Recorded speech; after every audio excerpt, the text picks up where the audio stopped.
சுவாமி ஐயப்பனை தரிசனம் பண்ணுறதுக்காக நாங்கள் அச்சன் கோயில் போயிட்டுருந்தோம். போகிற வழியில் ஒரு டீ கடையை பார்த்தோம். இந்த கிளைமேட்டுக்கு ஒரு சூடாக ஒரு டீ குடித்தா எப்படி இருக்கும்னு நினச்சோம். கடையில் போய் பார்த்தீங்கன்னா கேரளா ஸ்பெஷல் பழம்பொரி சூடாக போட்டுட்டு இருந்தாங்க. வாசனை கமகமன்னு இருந்தது. இந்த ரெசிபியும் கேட்டு தெரிஞ்சுக்கிட்டேன். இதற்கு பழுத்து நேந்திரம் பழத்தை எடுத்துக்கணும். மைதா, அரிசி மாவு, ஜீனி, ஆப்பசோடா, கலருக்கு மஞ்சத்தூள், ஒரு சிட்டிகை உப்பு சேர்த்து தண்ணீர் விட்டு தோசை மாவு பதத்துக்கு கரைச்சிக்கணும். நேந்திரம் பழத்தை 2ஆக கட் பண்ணி மாவில் முக்கி சூடான ஆயிலில் போட்டு ஒரு பக்கம் நல்லா ஃப்ரை ஆனதும் திருப்பி விட்டு எடுக்கணும். இதுதான் கேரளா ஸ்பெஷல் பழம்பொரின்னு சொன்னாங்க. நீங்களும் வீட்டில் ட்ரை பண்ணி பாருங்கள்.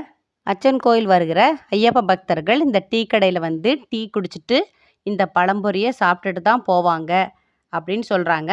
நானும் வாங்கி சாப்பிட்டு பார்த்தேன். டேஸ்ட் வேறு லெவலில் இருந்தது.